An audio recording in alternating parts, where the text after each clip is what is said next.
Hey everybody. Yeah, I'm by myself today. Evan is not here. I kind of wanted to make this video on my own. Kind of nervous, not gonna lie. I'm not editing any of this. I'm just gonna let it go raw. It's September.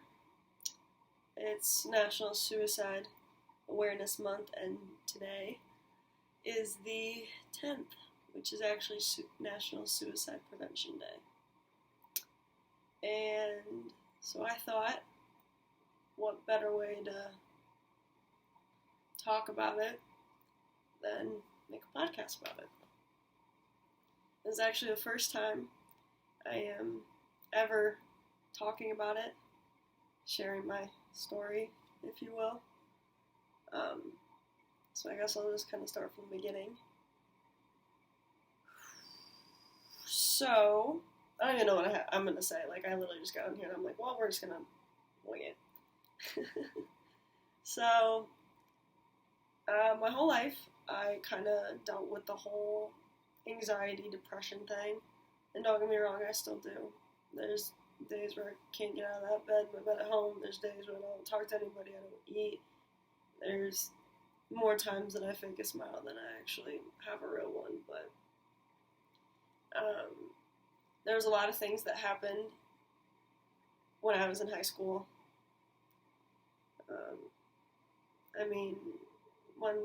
It ranges all over the place. Just me and my own challenges with my own head and stuff that was going on at school, stuff that was going on in basketball, stuff that was going on in my family, stuff that was going on with me personally, just everything. Kind of, it all added up.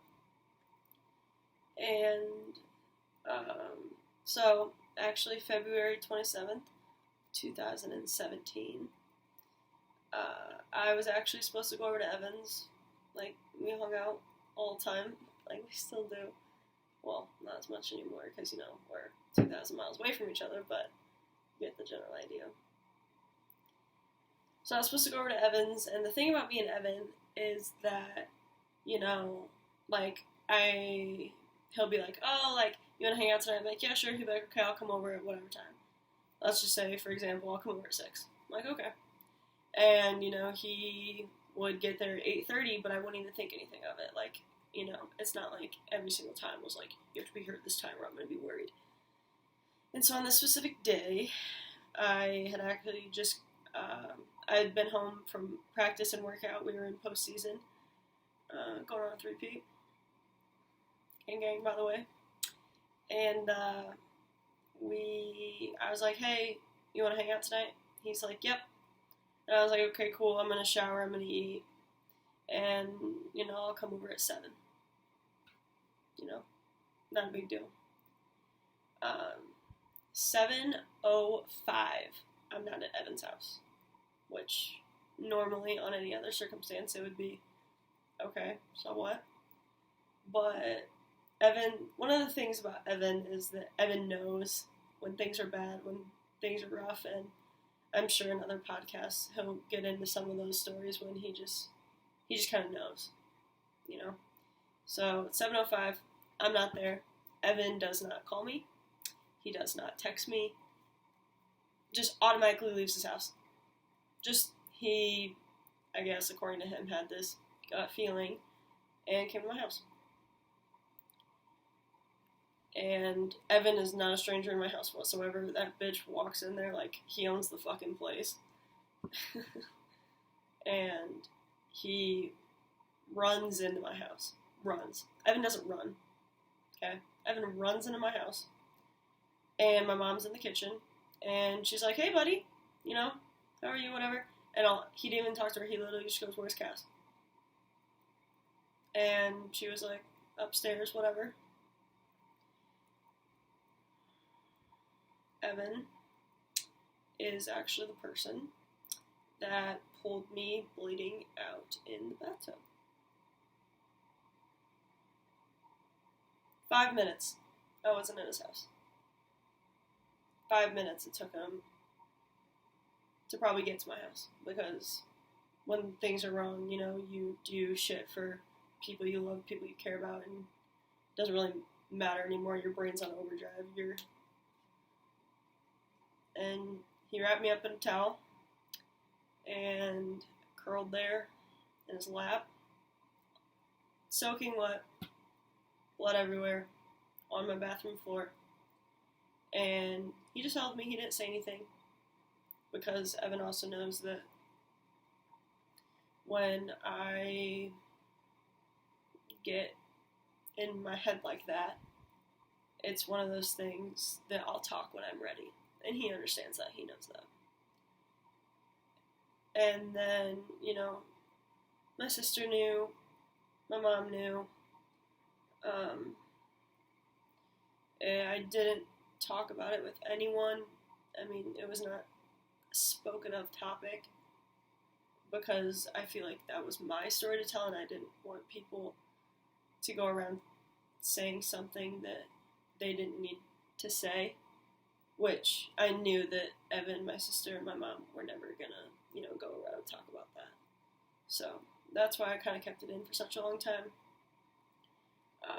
Now, obviously, I'm a lot better. I have not had any overdose, self-harm incident in 3 years. Don't get me wrong, there'll be times when I kind of thought about it up here, whether I like to admit that or not, but no. I ended up my senior year of high school and summer going into college, freshman year, or first semester of college, went to therapy. I hate therapy. To me, it's not, I don't like it. I don't know why. My therapist was also kind of a bitch. Sorry to her, but she was. I told her to go fuck herself at one point. But I don't know, I've never really been able to talk about it. I've never really been able to, my close friends now, some of my best friends, they know my situation, what's happened in my past, and, some of the things that have gone on. But, that's life. And looking back, I'm happy to be here. I'm glad I'm not dead. It's sometimes it's hard to process, I'm not going to lie to you.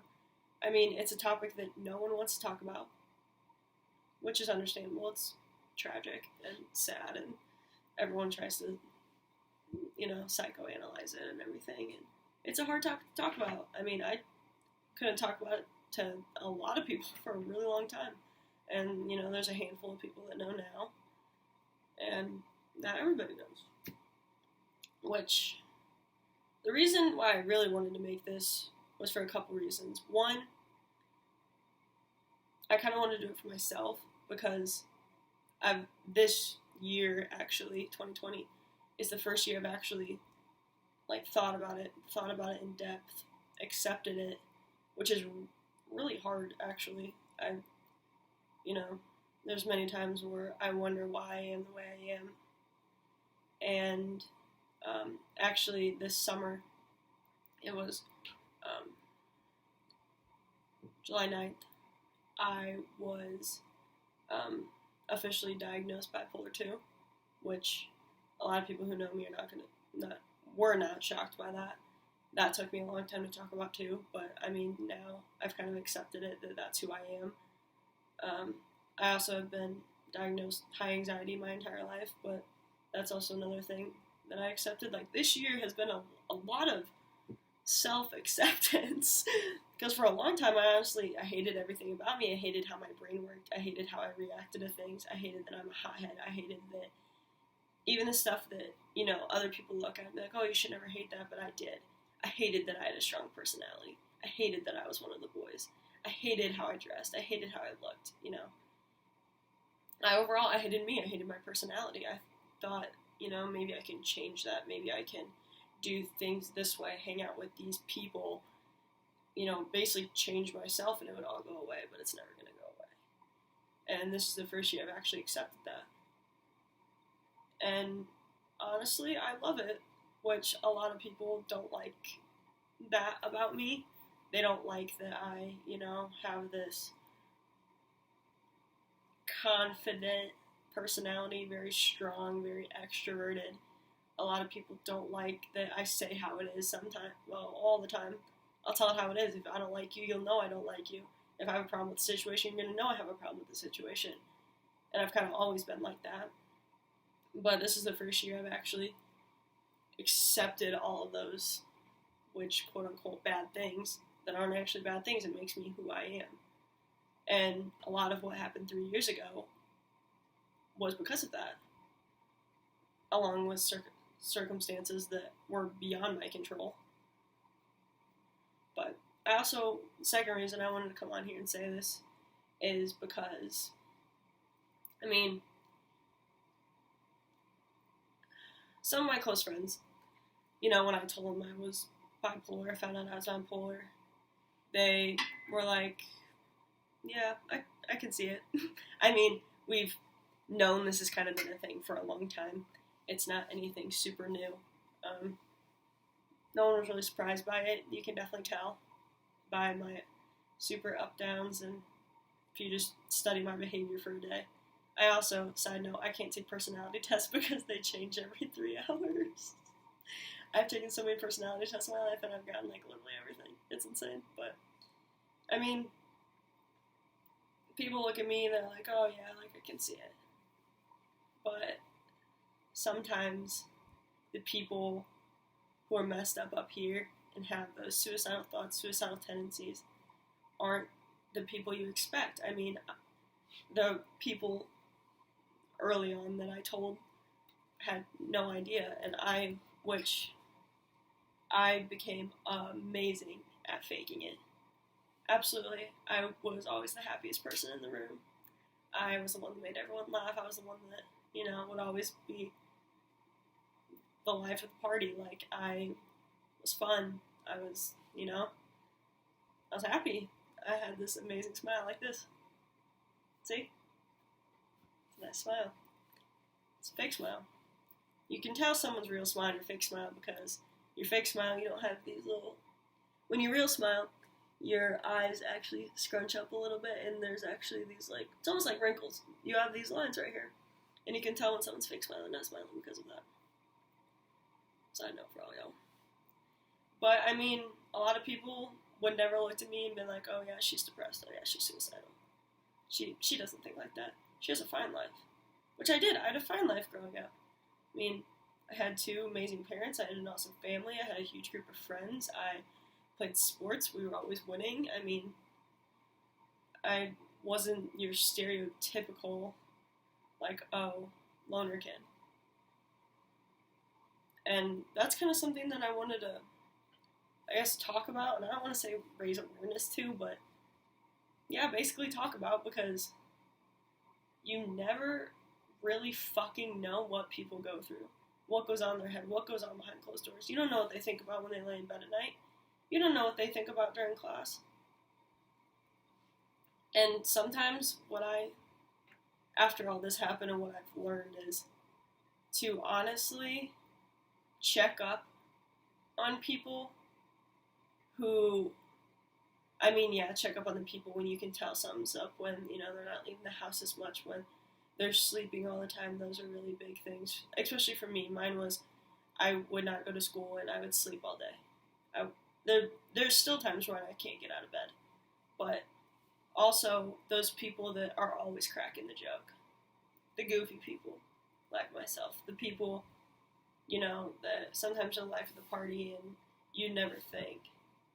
Especially my friends, like, I have been blessed with some of the most amazing friends in the world. And they're all here for me. They all check up on me. They all love me. I know that. And I love them just as equally. But I've become really good at picking up on when it's kind of like, sometimes I call it a sixth sense. I can tell when something's going on. I just be like, hey, you doing okay? And the thing about me is I don't like when people push. So I don't push with other people. And if you take anything out of this, that's what I would say. If you're going to check up on somebody who's in that kind of a mindset, don't push. Don't come out and ask the question. Sometimes all people need to hear is, hey, I was just thinking about you, how you doing? Or, hey, I'm just checking on you, like, how are things going? And people either tell you the truth or they lie. And then either way, you just kind of say, you know what, I'm always here for you. I'll always support you and I'll always be in your corner. And that's what I learned way early on, and that's still how it is, because I'm in everybody's corner. I mean, any single person can come to me, whether I know you or not, and I'll talk to you. Make sure you're okay, see how you're doing. Even if other people don't agree, or circumstances are beyond my control, you might be in a messed up situation, I might not agree with it, but I'm still going to be in your corner and make sure you're okay. I don't know, I kind of just wanted to talk about that. And another thing I want to talk about is the messed up universe. Because here's a backstory. So, as I told you, February 27th, 2017 is a really big day. And every year it's called, we call it Happy You're Here Day. It's always circled in my calendar. All my super close friends know it. We always do something on it, It's Happy You're Here Day. We love Happy You're Here Day. And this year's Happy You're Here Day is insane. Because of what was going on in my own life, and at the time, I honestly forgot about it. I really did. I kind of forgot about it. Because there was a lot of other shit on my head that day. So, the night before, I had actually broken up with one of my exes for a good damn reason. And I was a basket case. I was a disaster. I was so hurt and emotionally, and I was a train wreck. I didn't want to talk to anybody. I didn't want to see anybody. I cried myself to sleep that night at 3 a.m. And I don't cry. I was down and out.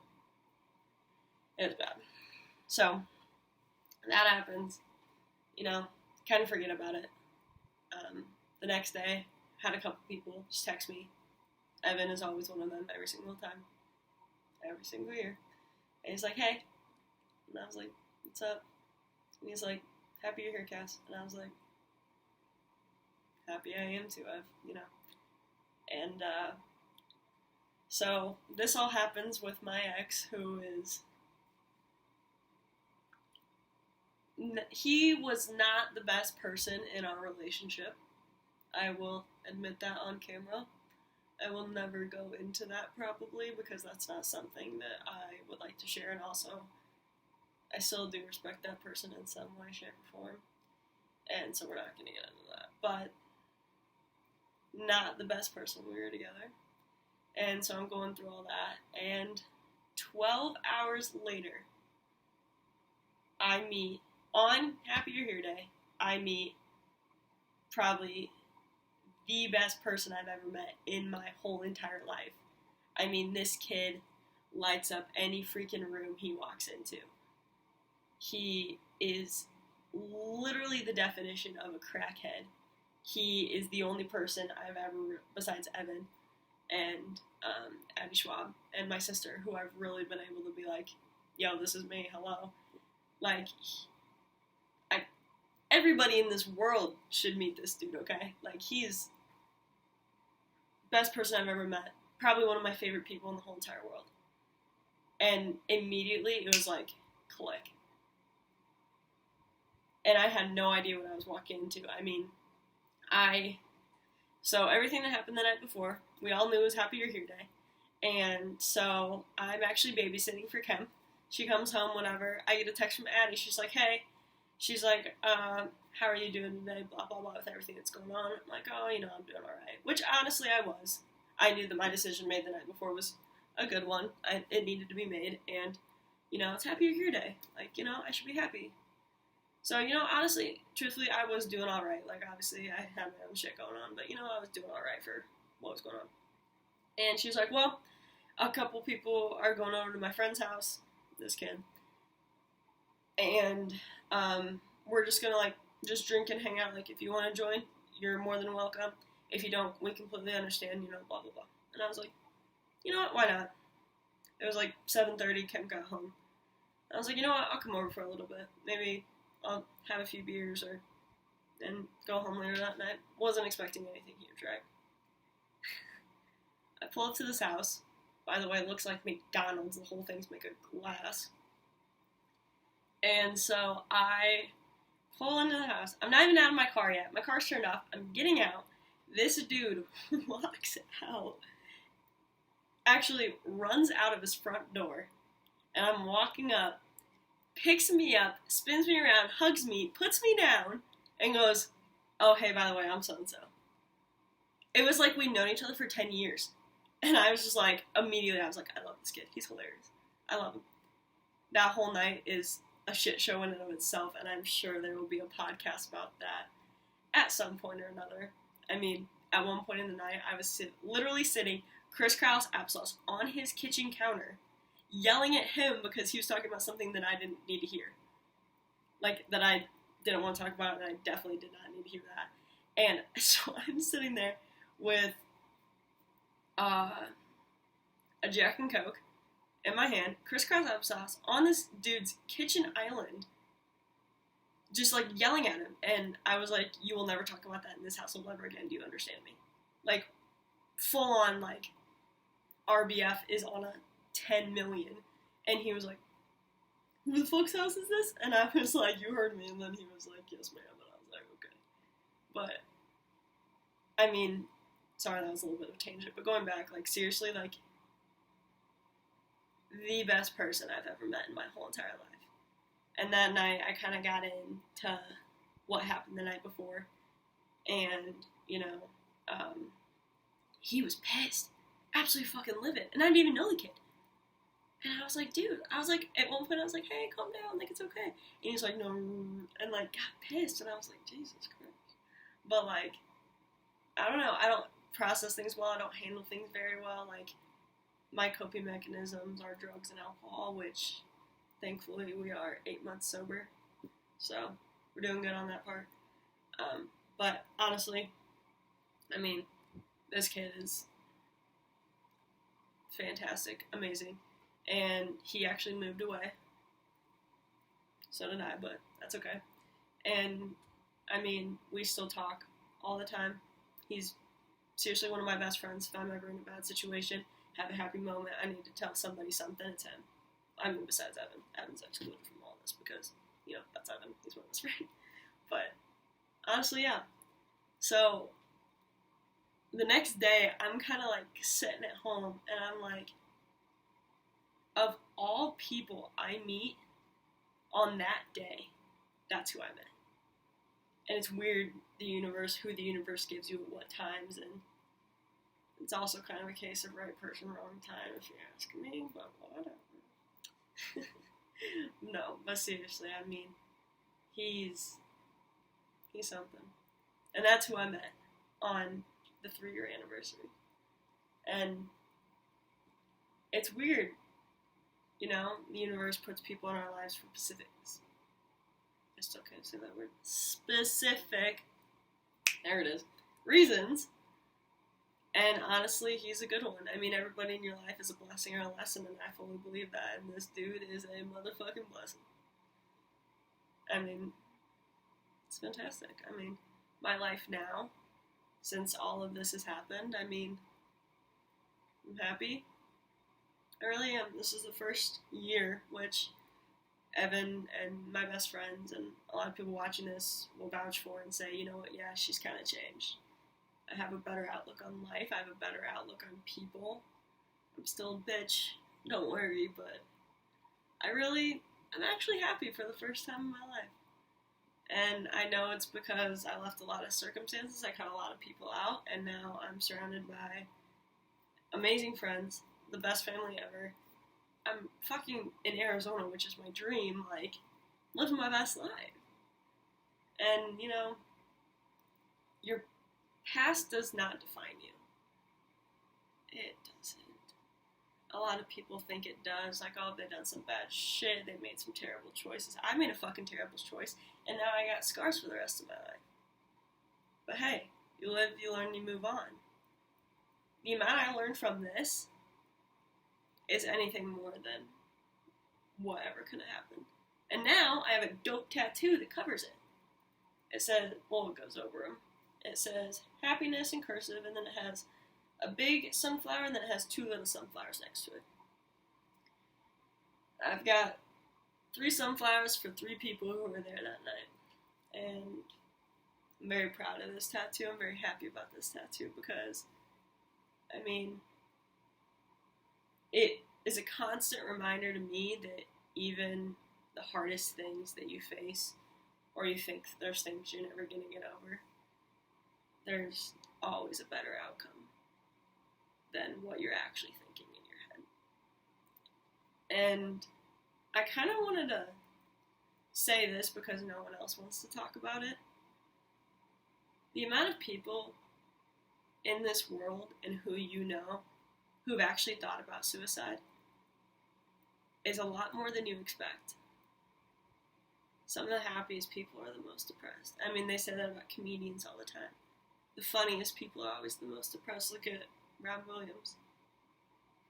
Look at Jim Carrey, you know? And I honestly, truly, I do wish this was talked about more. Not just by me, by everybody. I wish that, I saw this thing, actually, an old teacher sent it to me. Love her, by the way. She sent me a thing, and it said, we should normalize mental health as often as, how to word it? Something about normalizing, like, mental health. So, like, every time you get in a depressive episode, you go to a therapist, and we should normalize it as regularly as going to the doctor when you're sick. Which is so true. Because you are sick. But it's in your head, it's not in your, you know, body. And I wish that was more of a thing. I really do. I mean, I've helped people out of bad situations based off what I've been through, and, like, I kind of, like, I don't want to say, like, I know a thing or two, but I've been there. I get it. I get what you're feeling when you can't explain it. That feeling in your body, in your head that you can't explain, but only you think, like, I get it. Other people do too. Because we've all been there. Not everybody's been in my position, or not everybody's, you know. And I don't want to kind of make this like, oh, I'm amazing, I know everything. I'm just telling my story. But, I mean, we get it. And I kind of also wanted to say, I know I keep thinking of things that I want to say, but I kind of also wanted to say that, you know what, like, talk to somebody. Even if you feel crazy, even if you feel stupid, even if, you know, I'm the queen of wanting to be alone when things get bad, but go talk to somebody. Talk to somebody about how you're feeling. They don't need to fix it. They're not going to send you to a hospital. They're not going to send you to a therapist if you don't want to go. Everything should be on your own will. But you should always have those people in your corner that you can talk to about anything and everything, especially mental health. I mean, Evan's been my person since we were 14. No, 11. And, I mean, he knew for years how I felt. He was the only person in the world who I felt actually understood what I was saying. And I think that's one of the reasons that it only took 5 minutes to get to my house. Because he knew. I mean, now, if I wasn't answering for 3 hours, it wouldn't be a big deal. But if Evan gets a feeling, he has a feeling. And same thing about me. I've had feelings about a couple people. And I just... So if you're going to take away anything from this, I know I'll wrap it up. I'm kind of getting a little long on this story. But if you're going to take away anything, first off, yourself. If you are having these thoughts in your head, if you're having this overwhelming anxiety, depression, when you kind of start to notice the signs of, I can't get out of bed, I'm not eating, I have terrible mood swings, I feel, you know, the quote that, like, sometimes you feel most alone in a crowded room? Yeah. We get that. But if you ever see some of those little signs, you know, you're drinking more, you're trying to cope with things by partying or getting your mind off it, if you're having trouble sleeping, if you're sleeping like 14 hours of the day, I mean, there's a lot of little signs that you can pick up yourself and other people can also pick up. But as far as you goes, if you ever just need somebody to talk to, one, come to me. I'm here. I'm open ears. But two, I mean, if I don't know you or if you don't want to talk to me, whatever. if you don't want to do any of that, go talk to your friends, go talk to your family, go talk to your best friend. No one's going to think you're crazy. No one's going to judge you. And people who judge people for this, I sometimes want to just, bad things. But go talk to your best friend, go talk to your family, talk to somebody. It doesn't matter who it is. It could be a teacher at school, it can be your coach, it can a coworker. I mean, anybody who you trust enough with this information, and the people who are really going to be there for you are going to sit there, they're going to listen, and then they're going to say, how can I help? So then I guess that's a good segue. Number 2 takeaway from this. So if you're that friend, if you're my Evan, if you're, the person they go to with all this information, the best thing you can do is honestly sit there and listen. You might not understand it, because, that's normal. Some people don't. Some people don't go through depression. Some people don't have anxiety. Some people don't get it, and that's okay. But, sitting there and listening and telling them that you care, and that is one of the biggest things. It really is. And, just kind of say, what can I do for you? I mean, everybody's different. Everybody has their own ways of dealing with things. It might be just, oh, you want to hang out this weekend? Yeah, we can hang out. We'll do whatever. We can just sit at home and watch movies. I don't care. We don't have to go out. Or, I don't even know. Everybody's different. But, you should kind of ask the question before trying to give an answer. Ask the question of, how can I help you? What best helps you? How can we work through this? And also another thing I want to say about that is, sometimes there's not a whole lot you can do. And it happens, and that's okay. But the number one thing you can do is tell them that you love them, that you support them, that you care about them. And, even every now and then, you just send a text, hey, how you doing? Or, hey, what's going on? Haven't talked to you in a few minutes. Or whatever. That stuff's important. When people, will just randomly text me and ask me how I'm doing, I love that. I'm like, oh my god, someone actually fucking cares about me. It shows you care. It shows that you love this person. And I don't mean that in, a relationship love. You just love this person. And that's why I try to do it with a lot of people. Just because I want people to know that, I care. That there's people out there who love them. So if they are thinking these horrible thoughts, then there's stuff you can do about it. Even, it's just like in a relationship, which I know it's a really bad, example, but the little things matter. That doesn't mean you have to kiss their ass and 24 hours check on them, because that, for people who have gone through this or are currently going through this, the people that feel like they are being watched 24/7, the people who think they have to, step on eggshells around them, no. Don't treat anybody different because of what's going on here. It one, rubs us the wrong way, and 2, we don't want it, and then it makes us not want to tell more people. And we have to talk about it. We have to talk about it with people.